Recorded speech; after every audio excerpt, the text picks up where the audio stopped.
Hello सभी class में आपका एक बार फिर से स्वागत है। तो आप देख सकते हैं हिंदी के टॉप 10 क्वेश्चन की सीरीज चल रही है। इस सीरीज को वन टाइम से वन टॉपिक के साथ हम चलाते हैं। एक बार में एक टॉपिक के 10 क्वेश्चन होते हैं और सभी क्वेश्चन प्रीवियस ईयर में आ चुके होते हैं दोस्तों। और आज हम समास के लिए कवर करेंगे दोस्तों। अगर आपको इस टॉपिक को समझ में आ जाता है बिल्कुल क्लियर, तभी आप अपने हमारे चैनल को सब्सक्राइब करना और वीडियो को लाइक करना, नहीं तो आप वीडियो को स्किप करके बीच में छोड़ के जा सकते हैं। तो चलिए हम शुरू करते हैं। यहाँ पर आपकी टेस्ट से पहला क्वेश्चन आ चुका है, देशार्पण में कौन सा समास है। देशार्पण में कौन सा समास है, तो यहाँ पर क्या है, यहाँ पर आप देख सकते हैं ऑप्शन दिए गए हैं। कर्ण तत्पुरुष, संप्रदान तत्पुरुष, अपादान तत्पुरुष, कर्म तत्पुरुष। सबसे पहले हम बात कर लेते हैं समास कितने प्रकार के होते हैं। समास 6 प्रकार के होते हैं। समास के कितने भेद होते हैं, समास के 6 भेद होते हैं। कौन कौन से, अविभाव समास, तत्पुरुष समास, कर्मधारय समास, द्विगु समास, द्वंद्व समास और बहुब्रीहि समास। समास के कितने भेद होगा, 6। सबसे पहले हम बात करेंगे अविभाव समास की। अविभाव समास में क्या होता है, जिस समास में पहला पद या पूर्व पद प्रधान होता है, ठीक है, उसे हम अविभाव समास बोलते हैं। अविभाव समास की कैसे पहचान करेंगे, जिस शब्द में उपसर्ग लगा हुआ हो वहाँ अविभाव समास हो जाएगा, ठीक है, अविभाव समास। हम तत्पुरुष समास की बात करेंगे। तत्पुरुष समास में क्या होता है, और ये जो टॉपिक है ये वाला यहाँ पर आप देख सकते हैं, ये क्वेश्चन ये तत्पुरुष समास का ही है। तो तत्पुरुष समास को हम कैसे पहचानेंगे, तत्पुरुष समास में जिस समास का समास विग्रह करने पर हमें जो है कारक का भेद हो, उसमें कारक लगाना पड़ जाए, कारक लगा हुआ हो, उसमें जो है तत्पुरुष समास होता है, ठीक है। कारक कितने प्रकार के होते हैं, कारक 8 प्रकार के। कौन कौन से, जैसे कर्म कारक, करण कारक, संप्रदान कारक, अपादान कारक और संबंध कारक, अधिकरण कारक, ठीक है। ये कारक हो गए, जिसमें कारक लगे हुए होंगे वहाँ तत्पुरुष समास हो जाएगा। अब इसको कैसे पहचानेंगे कि इसमें कौन सा तत्पुरुष समास है, ठीक है। यहाँ पर कई कर्म तत्पुरुष दिए गए, समास संप्रदान तत्पुरुष, अपादान तत्पुरुष, कर्म तत्पुरुष। देशार्पण, देश के लिए अर्पण, देश के लिए, यहाँ पर जो बीच में आ रहा है के लिए। अब यहाँ पर हम देखेंगे कौन से कारक में के लिए आता है। तो कर्ता ने, अगर किसी वाक्य में ने आ रहा है समास विग्रह करने पर तो वहाँ कर्ता तत्पुरुष हो जाएगा, ठीक है। अगर को आ रहा है तो वहाँ कर्म तत्पुरुष हो जाएगा, ठीक है, समास विग्रह करने पर। अगर करण आ रहा है, सॉरी, अगर से आ रहा है या के द्वारा तो वहाँ पर कर्ण तत्पुरुष हो जाएगा, ठीक है, वहाँ कर्ण तत्पुरुष हो जाएगा। या संप्रदान में क्या होता है, संप्रदान में के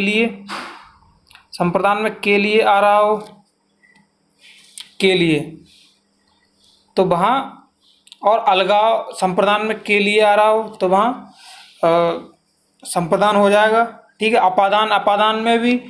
अपादान में से आ रहा हो, से, तो वहाँ अपादान अलगाव हो जाता है, ठीक है। तो इस टाइप से हम पहचान लेंगे। तो यहाँ पर क्या आ रहा है, कर्ता देशार्पण, देश के लिए अर्पण, तो इसमें कौन सा हो जाएगा ऑप्शन, संप्रदान, ठीक है। संप्रदान पहचान कैसे करेंगे, के लिए, जिस अगर समास विग्रह करने पर अगर के लिए आ रहा है तो वहाँ पर हम संप्रदान तत्पुरुष बोलेंगे, ठीक है। चलिए अगले क्वेश्चन की ओर। 4 दिशाओं का समाहार, ठीक है, 4 दिशाओं का समाहार, तो इसको क्या बोलेंगे, चतुर्युग, चतुर्दिक, चतुष्कोण, इनमें से कोई नहीं। तो 4 दिशाओं का समाहार किसे बोलेंगे चतुर्दिक को, 4 दिशाओं का समाहार, ठीक है। 4 युगों का समूह चतुर्युग, ठीक है। तो यहाँ पर आप देख सकते हैं ऑप्शन नंबर बी हो गया, ठीक है। चलिए अगले क्वेश्चन की ओर चलते हैं। निम्नलिखित में से किस एक में कर्मधारय समास नहीं है। तो यहाँ पर ये पहचानना है किस में कर्मधारय समास नहीं है, 3 में कर्मधारय समास होगा, ठीक है। तो यहाँ पर चंद्रमुख, कर्मधारय समास की कैसे पहचान करेंगे, जिसमें उपमेय और उपमान हो, जिसके समास विग्रह करने पर है जो आएगा, है जो, जैसे लाल मणि है, लाल है जो मणि, नीलकंठ है, नीला है जो कंठ, ठीक है। तो इसका समास विग्रह करने पर है जो आ रहा है तो वहाँ कर्मधारय समास हो जाएगा। या तुलना आ रही है करने को, तुलना। जैसे चरण कमल है तो कमल के समान है चरण जिसके, ठीक है। यहाँ जो है चरणों की तुलना कमल से की जा रही है, ठीक है ना।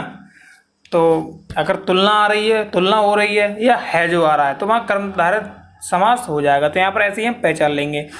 चंद्रमुख, ठीक है, तो चंद्र के समान है मुख जिसका, ठीक है। मृगनयन, मृग के समान नयन है जिसके, ठीक है। नराधम, तो ये भी हो जाएगा। दोपहर, दोपहर मतलब इसमें होता है दिव, दिव धन पहर, ऐसी दिव धन पहर, ठीक है। तो यहाँ पर जो दो दिव है ना, दो संख्या दो, ये जो है संख्यावाचक हो जाएगा। तो जहाँ संख्यावाचक होता है, दिव है, तिराहा है, चौराहा है, पंचायत है, तो वहाँ पर कौन सा समास हो जाएगा? तो वहाँ पर हो जाएगा द्विगु समास। कौन सा? द्विगु समास हो जाएगा। द्वंद्व समास को कैसे पहचानेंगे? द्वंद्व समास को जब समास विग्रह करने पर डैश का चिन्ह लगाओ, योजक चिन्ह लगाओ बीच में, ठीक है। कौन सा? योजक चिन्ह लगाओ। द्वंद्व समास को पहचानेंगे, योजक चिन्ह लगाओ, ये वाला योजक चिन्ह। जैसे माता और पिता, माता और पिता, ठीक है, तो बीच में योजक चिन्ह आ रहा है, ठीक है, तो वहाँ द्वंद्व समास हो जाएगा।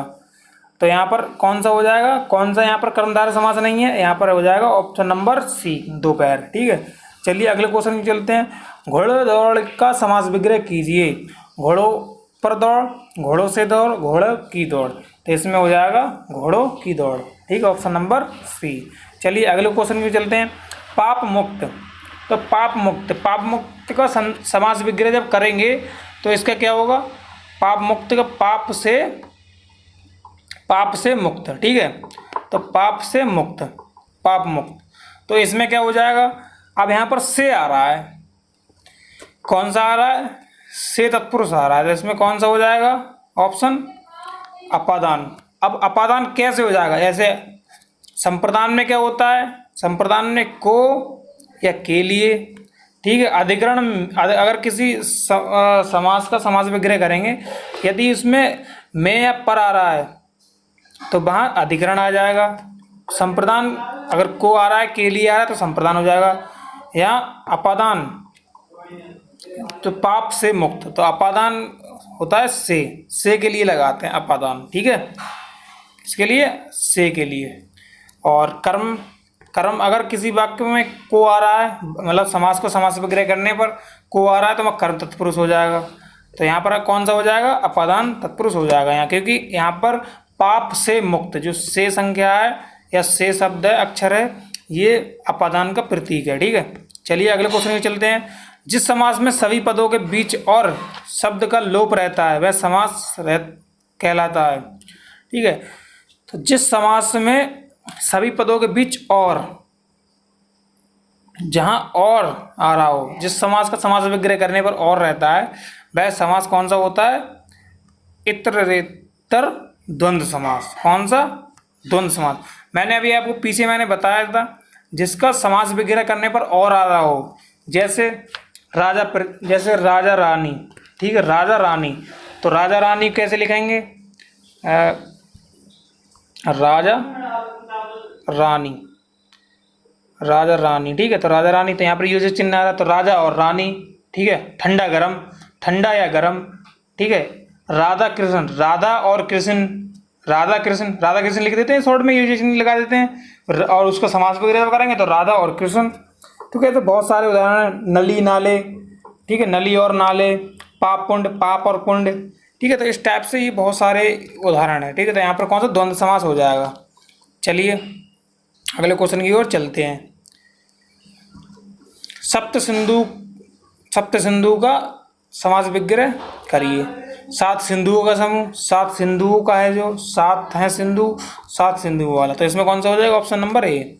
कौन सा हो जाएगा? 7 सिंधुओं का समूह, सप्त सिंधु। चलिए अगले क्वेश्चन की ओर। हस्तलिखित, मतलब हस्तलिखित, हस्तलिखित को कैसे विग्रह करेंगे समास विग्रह? हाथ से लिखित, हाथ से लिखित। अब से किस में आ रहा है? मैंने आपको बताया था, से किस में आ रहा है? से तत्पुरुष समास, तत्पुरुष समास, ये क्योंकि कारक चिन्ह है, ठीक है।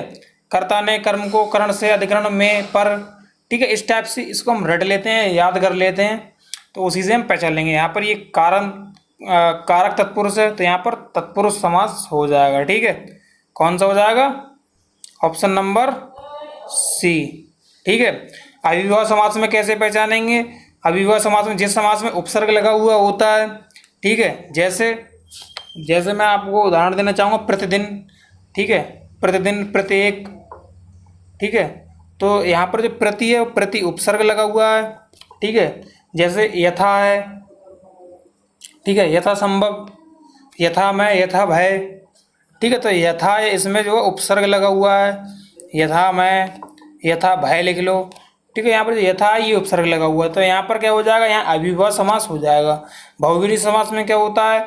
बहुब्रीहि समास में जब दो शब्दों के मिलने से तीसरा शब्द बनता है, वहाँ बहुब्रीहि समास हो जाता है। कौन सा समास हो जाता है?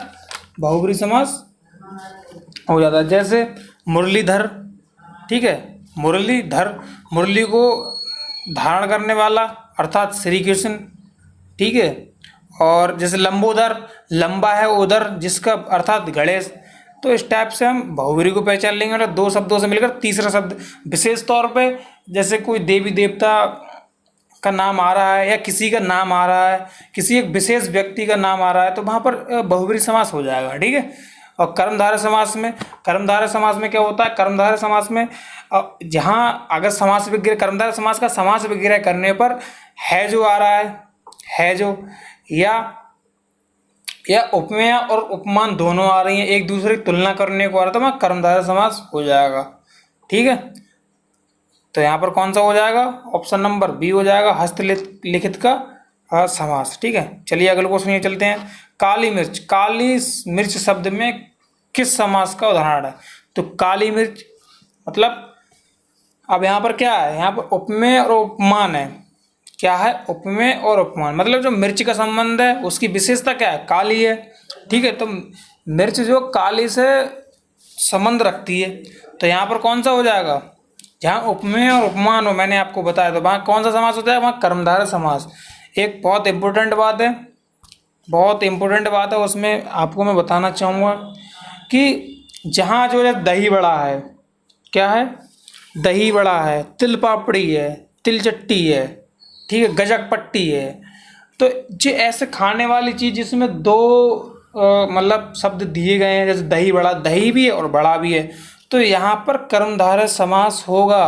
काली मिर्च है, लाल मिर्च है, ठीक है, लाल पाउडर है, हरा धनिया है, हरा धनिया है, तो हरा धनिया में भी कर्मधारय समास होगा।